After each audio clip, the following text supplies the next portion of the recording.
It was all a dream. It was all a dream. It was all a dream.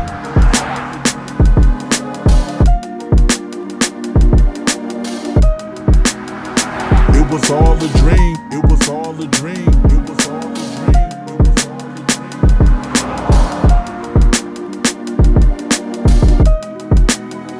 It was all a dream. It was all a dream. It was all a dream.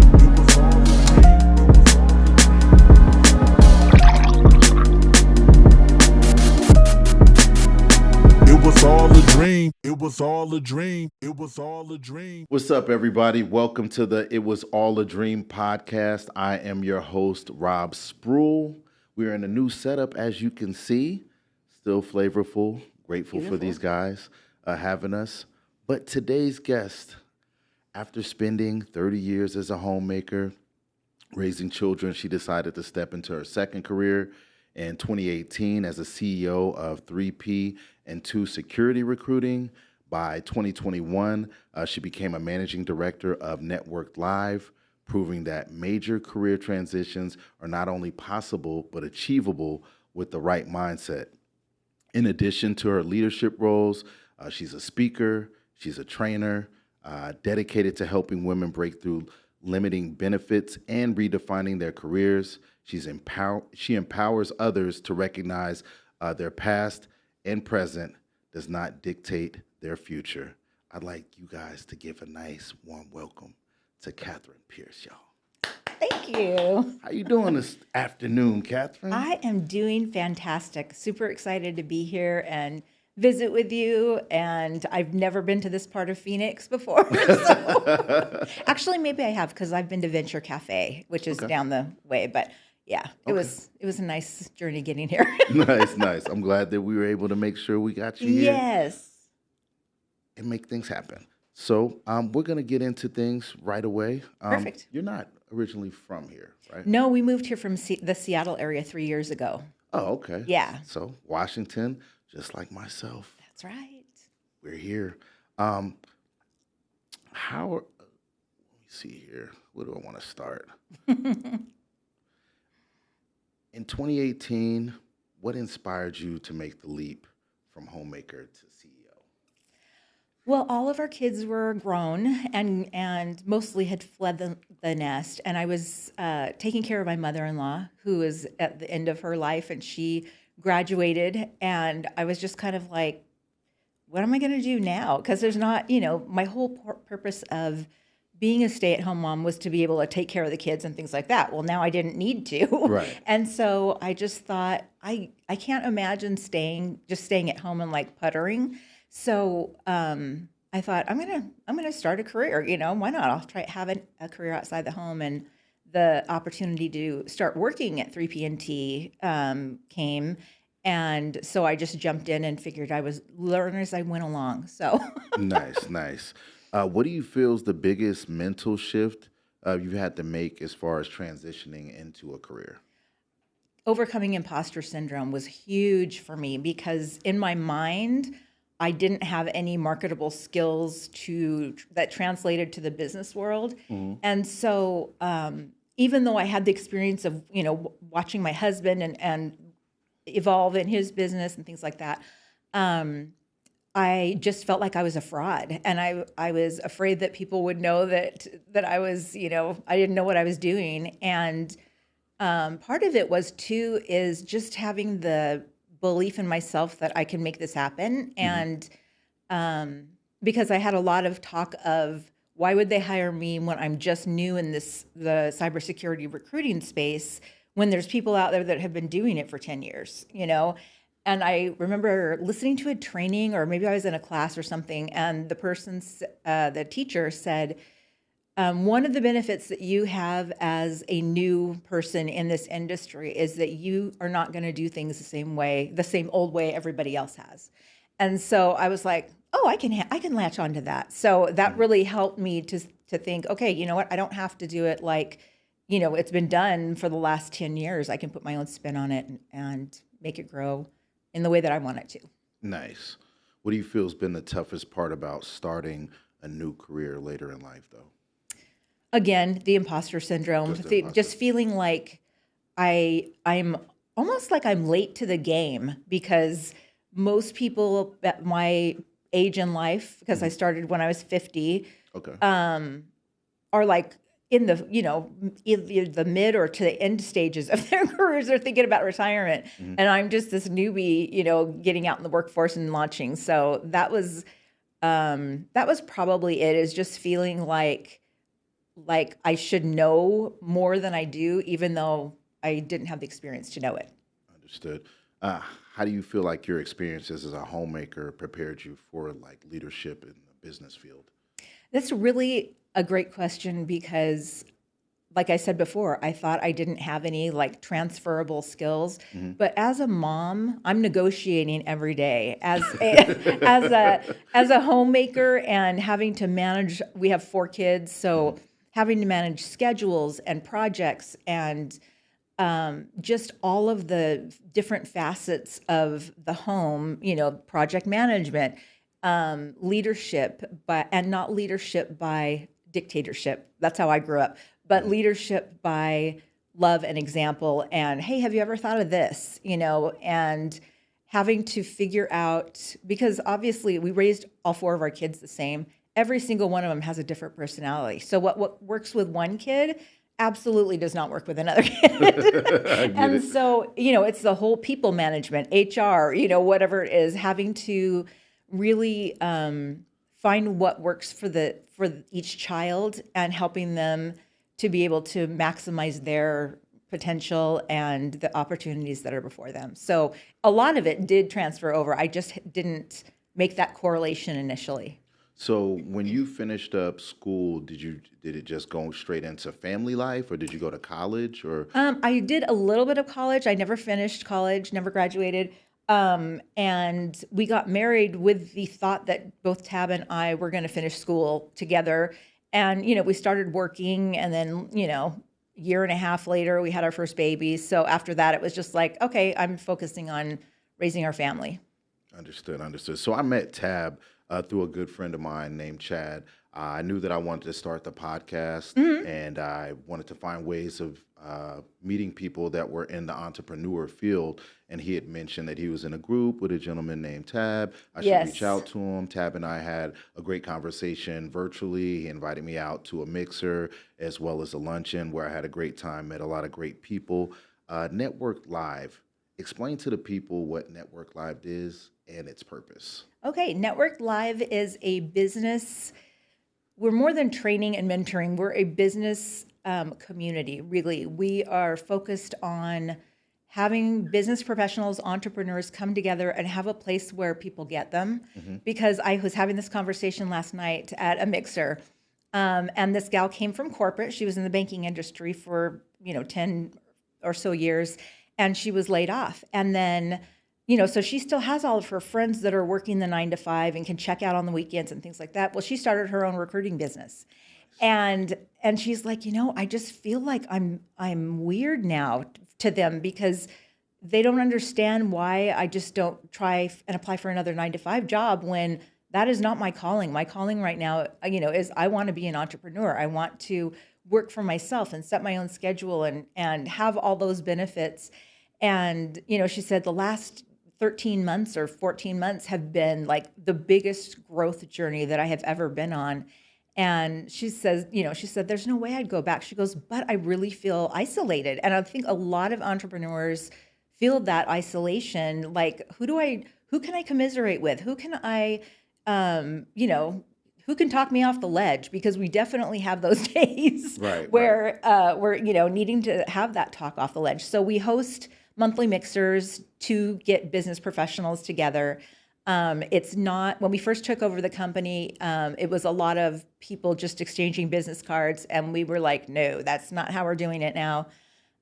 We want you to have a conversation with the people that you are meeting and get to know them, because if somebody doesn't know, like, and trust you, they are not going to refer business to you. Right. So I always tell people, if you're looking for a quick hit or a quick lead or a quick, business deal, our mixers are not the place for you. We're more interested in forming those long-lasting relationships. And so she was so cute. Her name was Jess, and she's like, I said, you need to find, I said, you don't have to say goodbye to those friends because obviously you've been friends with them for years, but you definitely need to find a community of support where you can say, oh my gosh, this is what I'm dealing with. And they're Or like-minded people. yes, or oh my gosh, I just got this client, because her friends that she has now and that she's had for the last few years, they're just kind of like, okay, great, Right. So it's for sure, you have to surround yourself with like-minded people. What made you guys venture into this line of business per se? We had no experience other than the fact that, and it totally goes back to having people to surround yourself with as an entrepreneur. So I was still a stay-at-home mom at the time, but Tabs, our cybersecurity company, had made a few bad decisions, and before we knew it, we were $1 million in debt. And of course, when you're in that situation, you're like, I don't want to tell anybody, because you're just like trying to survive. Mm-hmm. And after that, when he was able to set his goals, set up this program for himself to pay it off in 26 months. He had people coming out of the woodwork that were like, oh my gosh, because he wrote a book. Mm-hmm. And, he had some people saying, you shouldn't be telling people that. And he had all these other people reaching out to him saying, oh my gosh, I'm going through something like that, and I don't have anybody to talk to. Can I just talk to you for a few minutes? And that really started, because he had felt those same things. So he started this group called Refiners, and it was during COVID. So of course we met over Zoom. Mm-hmm. And we had people in Canada, we had people in California, just all over the US. And we would meet once a month for about 3.5, I think, hours, and discuss the challenges that we were working on in our business, discuss the opportunities that we had, offer resources to each other. And I think we were probably together for at least 1.5 years or so before everybody was kind of zoomed out and COVID was kind of past us and people were wanting to get back face to face. And so when we had the opportunity to buy Networking Phoenix, we bought it with the intent of, we're going to make Networking Phoenix like our Refiners program for business owners and entrepreneurs, so that they have that community and they have that, will have resources to reach out to when they are going crazy or want to celebrate or want to partner with somebody. And so that's really the whole reason that we bought the company, was so that we could have resources out there for other entrepreneurs, because we knew we weren't the only ones that went through that. Right. How do you feel there's a way of like creating some sort of structure with everybody coming from different business fields?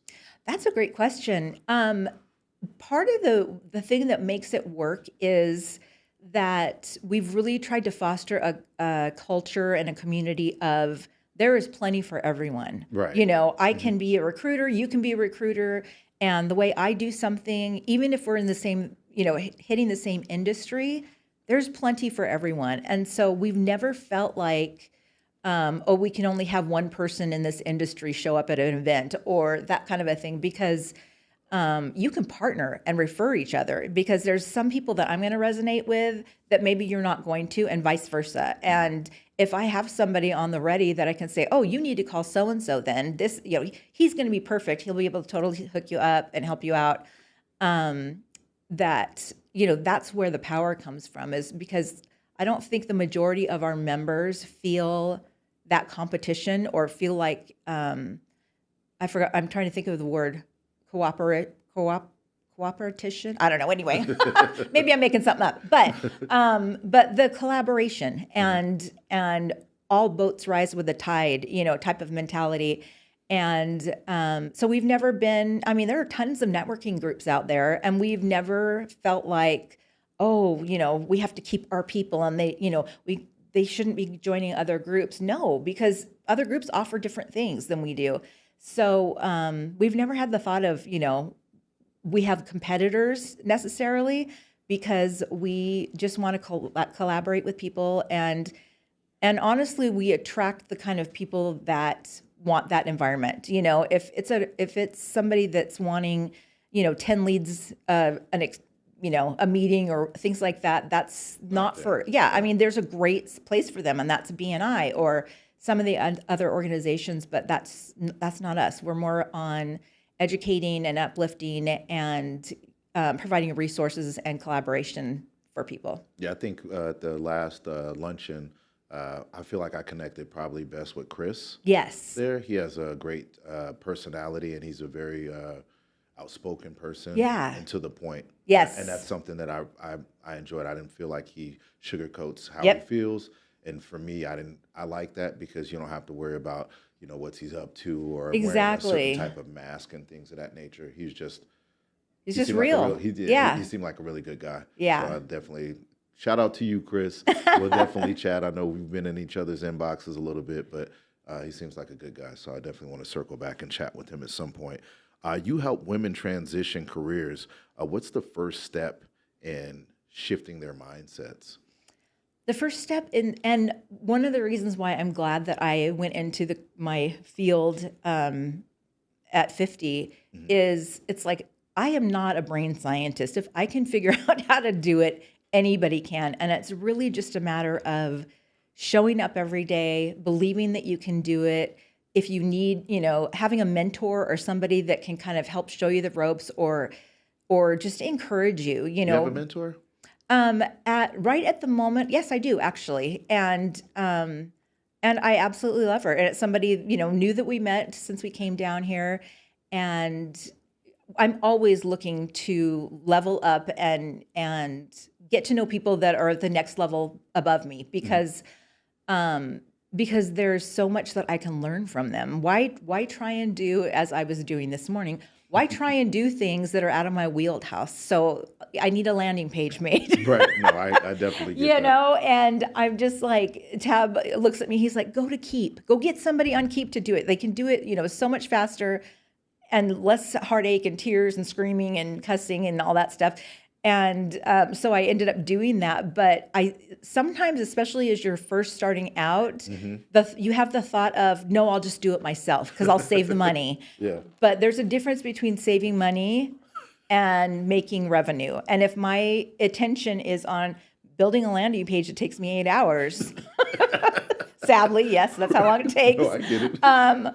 Or going out and meeting with people that I can collaborate with and help build them up and help them be encouraged in their business, I should be there, not sitting at my computer cussing and crying. Yeah, let people be great at what they're great at. I mean, if you specialize in that, hey, I Yes. have no problem with that. Yes, I am glad to pay you to get this off my plate. No doubt. I noticed on the website you have a quarterly event coming up called Ladies and Coffee Connect. Yes. Can you tell us a little bit more about that? Yeah, I wanted to bring the women together because there is something about, not that I don't like men, I have 3 sons, I'm married, all that, but there's something that happens when you gather a group of women that are like-minded and not cliquey or, anything like that. So I started hosting these last year.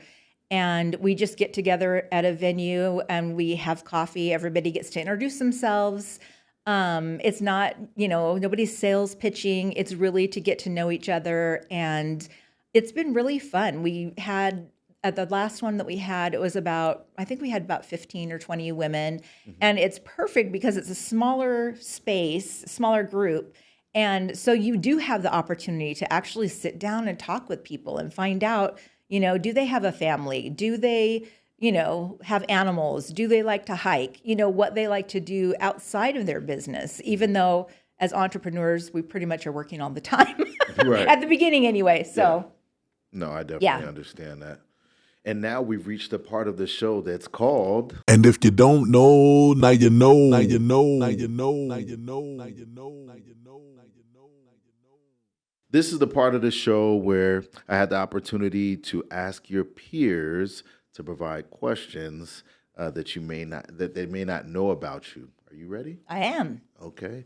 This is from Valerie Schulte. She asked, "What would you say your greatest legacy is that you are continuing to cultivate that you want your young women to aspire for?"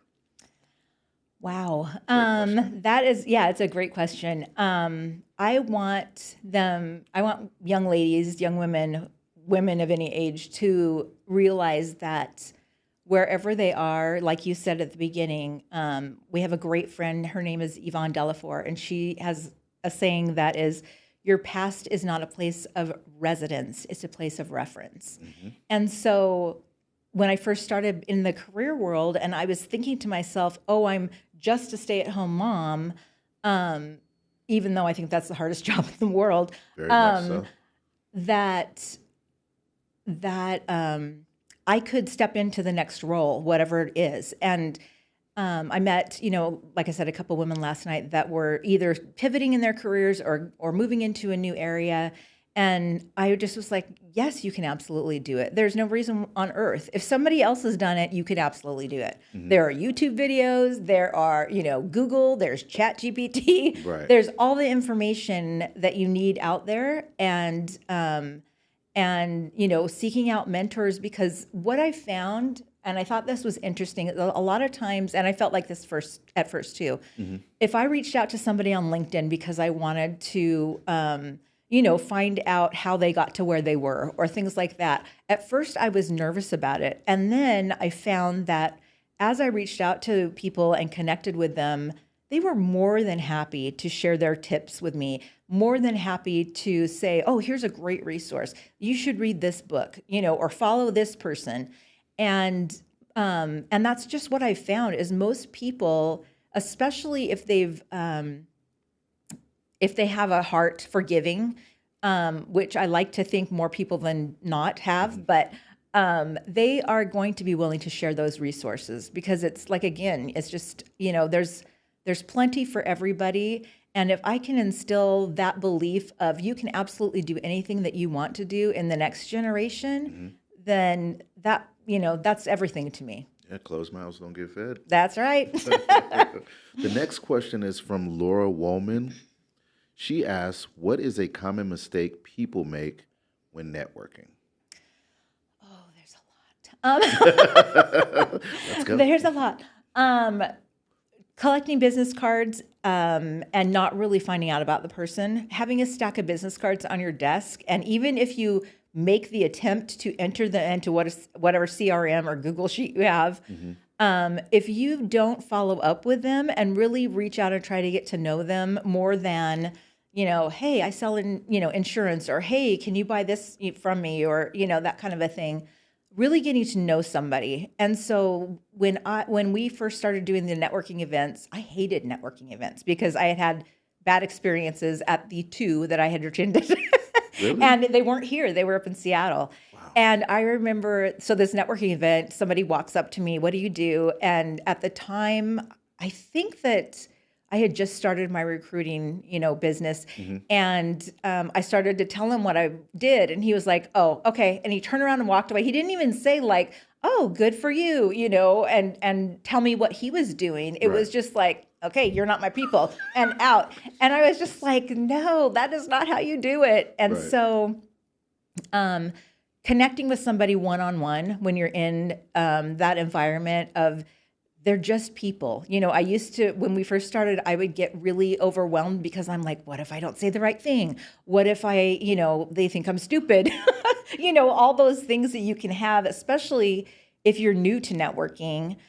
And what I found is when you focus on the other person, you don't have to worry about all the other stuff because it's just a conversation. Right. So, if I'm just trying to get to know you, or as I'm talking to you, I'm thinking, who do I know that I need to connect with you?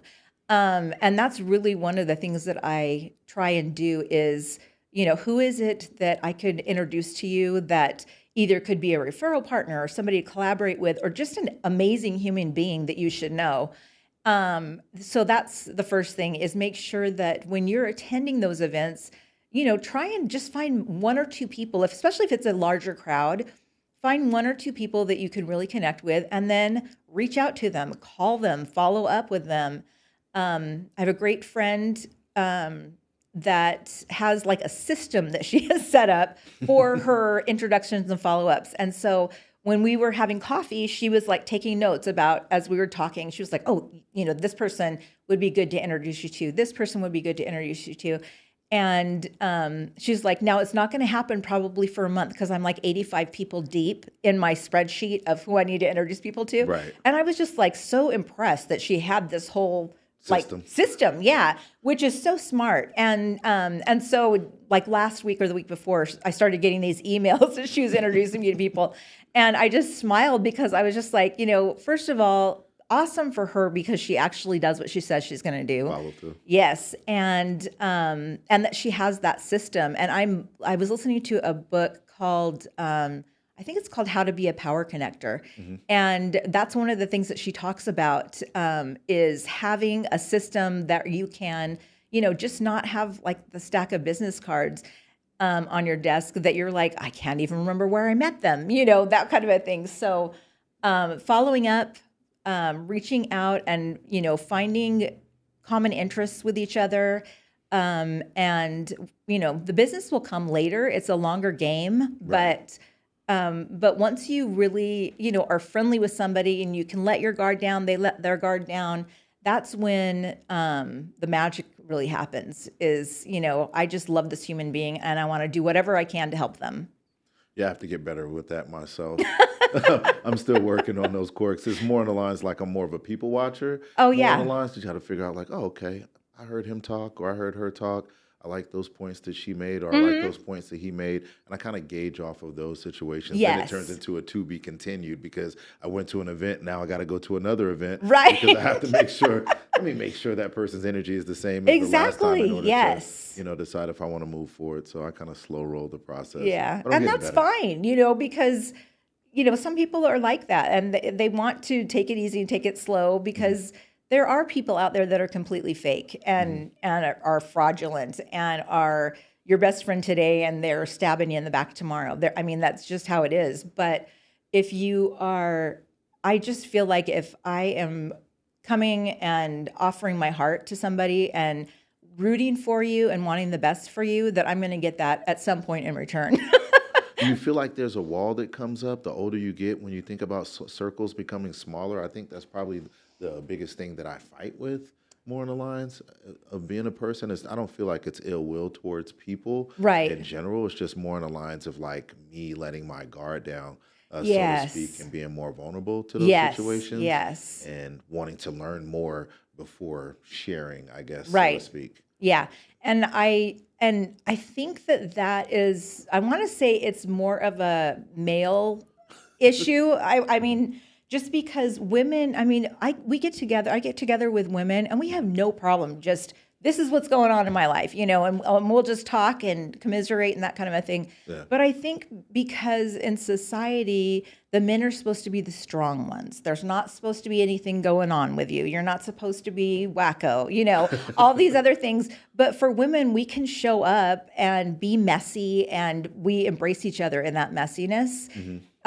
Whereas I think men, and this I could be totally wrong, but I think that men feel like they need to be the strong provider, knight in shining armor type of a guy, even amongst each other until they really get to know each other. And like you said, they can let those walls down and then be like, okay, this is really how I am. No, yeah, I definitely get that. The next question is from Colleen Biggs. She asked, why did you buy Networked Live? I touched on that a little bit before. It's because we wanted to have a community where entrepreneurs and business owners could come together and really have somebody to turn to. And it doesn't have to be Tab and me. It can be somebody else in the community. We give people the opportunity to teach master classes, and show off their expertise because Tab and I don't know everything. And then it gives them the opportunity to kind of be in the light a little bit and have a little bit of visibility shown on them. And I honestly believe, I have a friend that says, because I'm shining your crown, that does not diminish me in any way. Right. And I love that. I do too. It's Heather Ferrari, if anybody's listening. Everybody and listening? That's right. And she has this community called the Women 360. And she has cultivated this space of women coming together. And that's what we do, is we shine each other's crowns and we encourage each other. And people have the opportunity to, teach or speak or things like that. And we need that. And I think men need that too. I think do. men need that community where it's, hey, we can just show up and, we can Be just, ourselves. be yourselves. Yeah.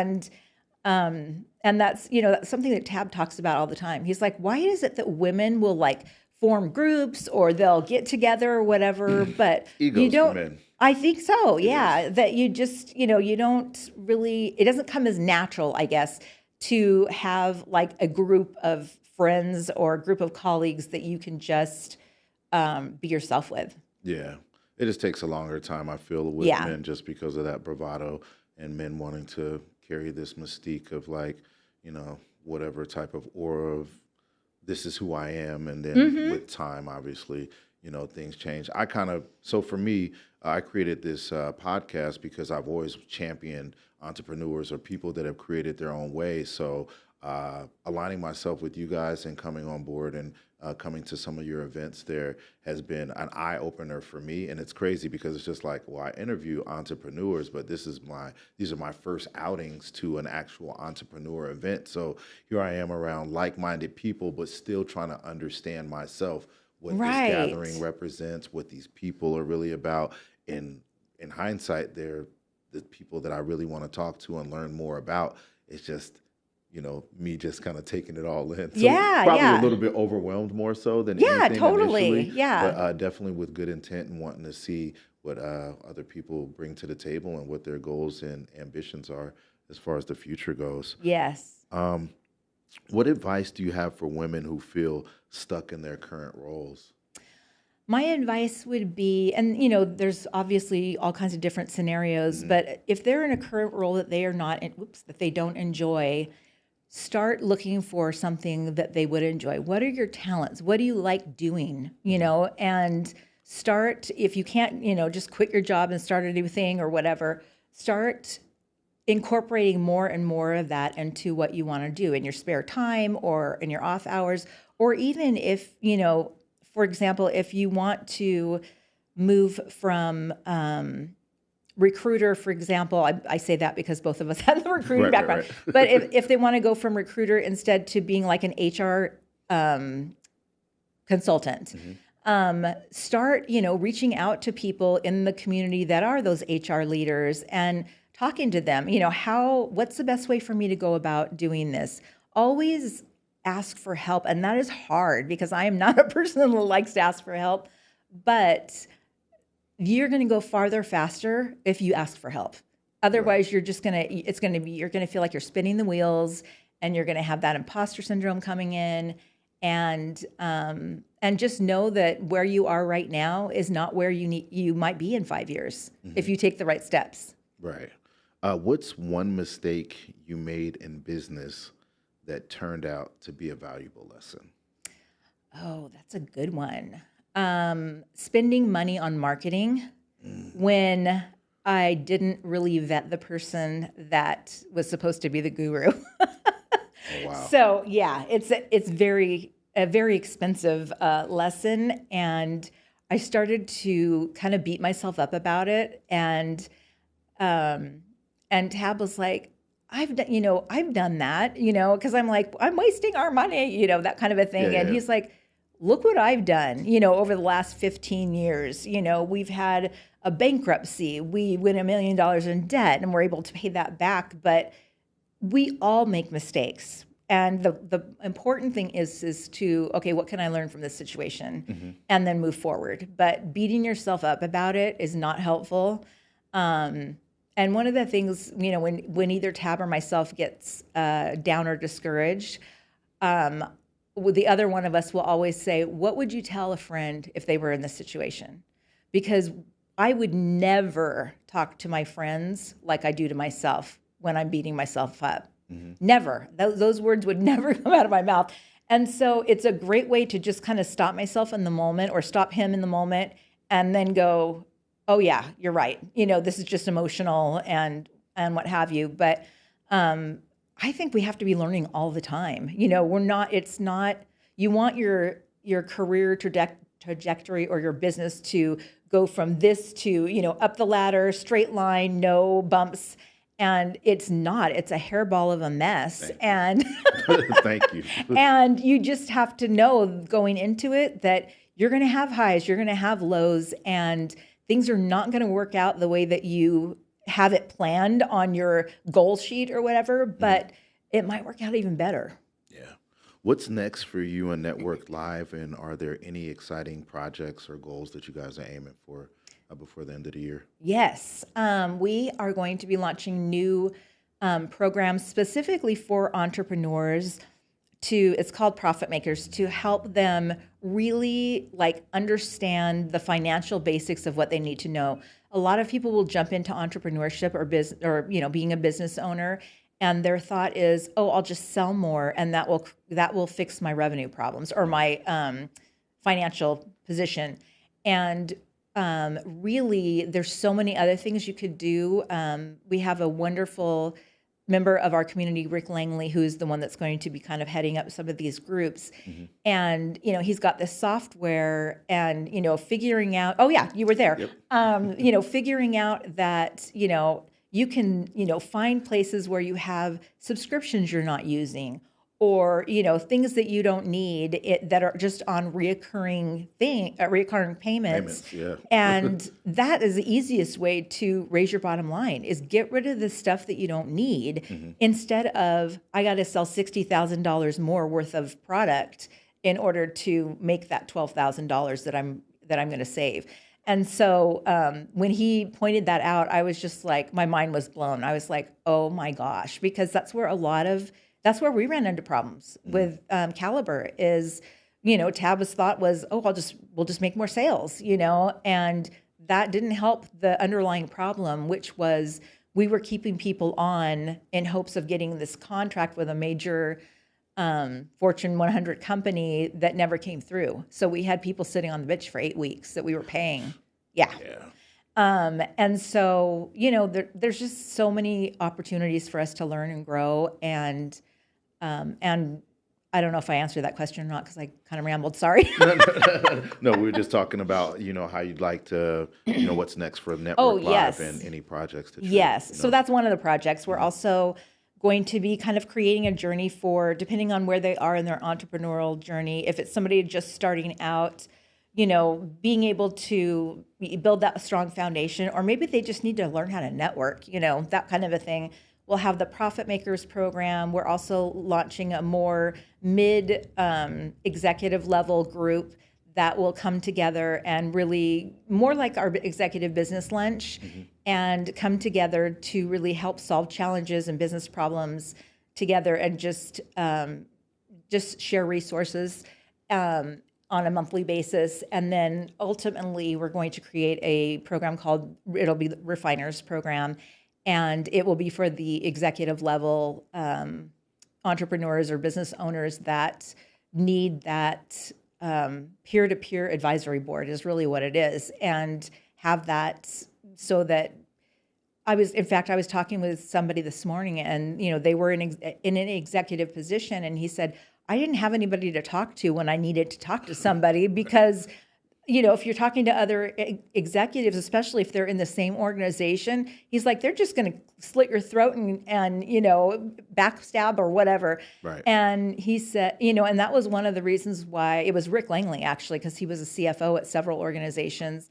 Okay. And he said, and that's one of the reasons why we're like, yes, people need to be able to talk with people that are doing the same things and facing the same challenges and are going through the same things, whether or not they're further ahead on the journey than you are, or you're just starting out or not. But to be able to, have that community and have it be wherever the person is in their journey. So executive level, mid-management, or maybe you have 1 or 2 employees, to just starting out.